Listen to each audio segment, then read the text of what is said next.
Can you believe it? It's 53 days till Election Day, and the polls are tighter than Wayne Newton's face. Just weeks ago, Hillary was way ahead of Donald, but that gap has dried up like a stain on Monica's dress.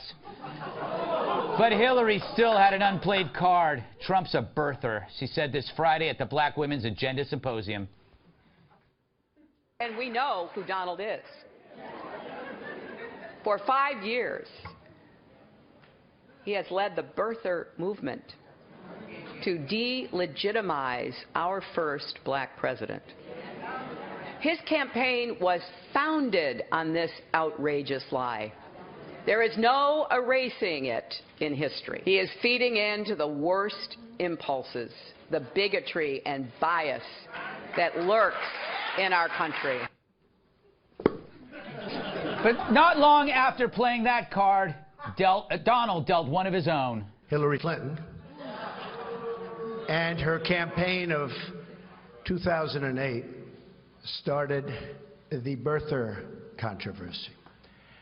I finished it. I finished it. You know what I mean. President Barack Obama was born in the United States, period.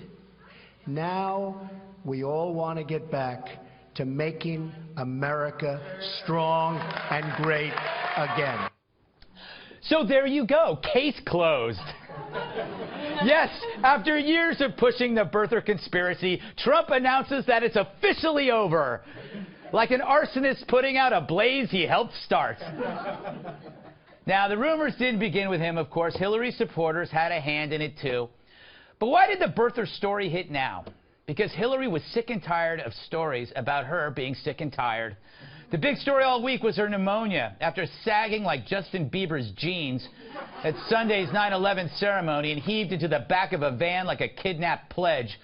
She claimed dehydration. Then she finally admits it's pneumonia.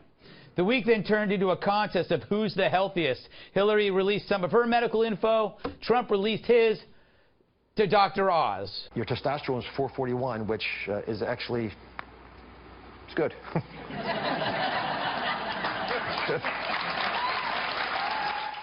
Amazing. Maybe next week he can release his tax returns to Gordon Gekko. But even before the fainting, there was this. To just be grossly generalistic, you could put half of Trump supporters into what I call the basket of deplorables. Right? The racist, sexist, homophobic, xenophobic, Islamophobic, you name it. It's like music. That soundbite backfired harder than a 1979 Chevy Nova because she just didn't insult Trump, she insulted voters. Or did she? Because Trump supporters are wearing it like a badge of honor. A highly decorated vet had this to say. I also would like to say, you know, deplorables are also deployables. Oh, wow. So, Hillary had a bad week. With the first debate just days away, it's not good. Her likability, her trustworthiness, stamina, they're shakier than a bobblehead of a belly dancer in an earthquake. Thought I'd throw that in there. So, no wonder she midwifed a rebirth of birtherism. I'd do it, too, if I took a fall like that.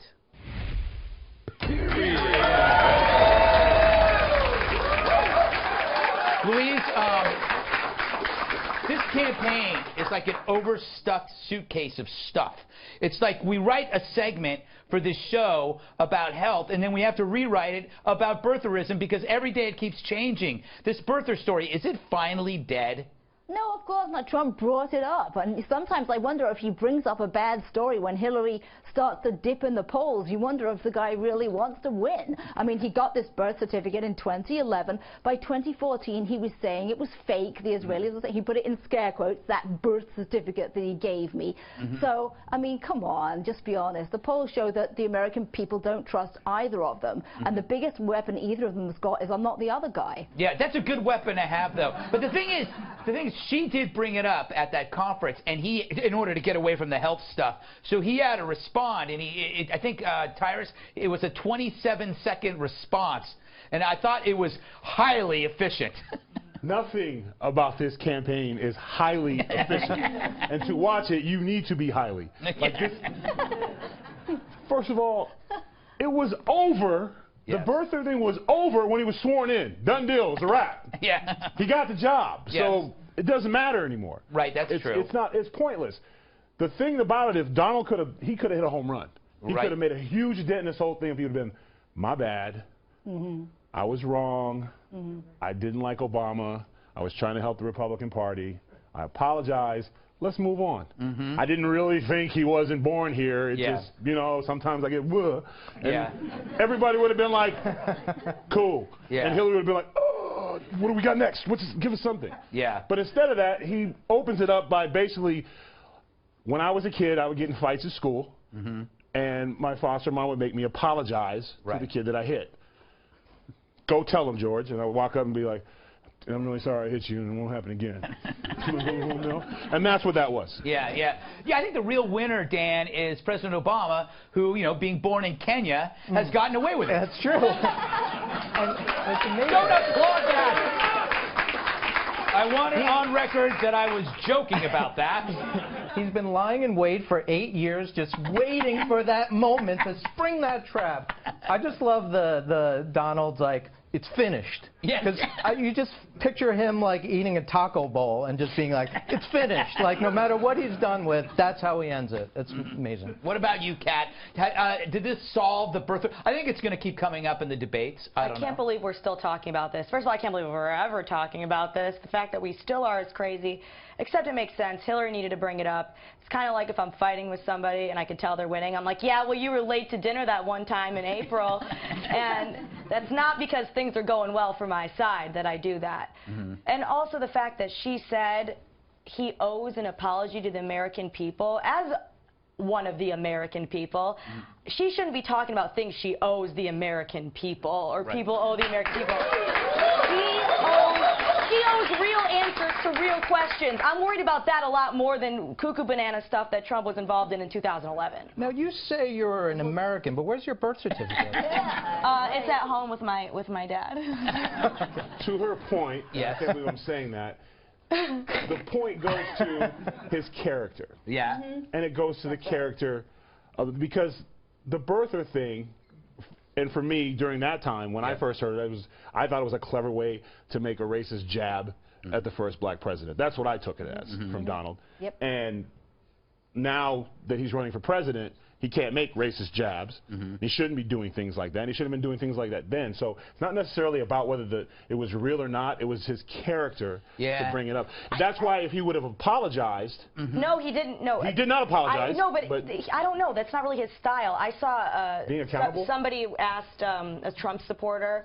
Saw this on Twitter. Somebody asked a Trump supporter, what do you think, you know, Trump says Obama was born here. And she said, oh, well, if Trump says it, it's true. He was born here. That's not that a good just thing. works. Can I just ask, as a limey, as a foreigner, why it matters where the president was born? His mom was an American, so he was born an American citizen. So why does it matter whether he was born on Mars? It matters still to be me. eligible to run for president. Don't come to our country. Oh, wait, I invited you here. No, wait, don't applaud that. Why are you applauding that? I don't mean it. But by the way, before I move on, I have to push back. I don't think the birther thing is a racist thing because he used it against Cruz.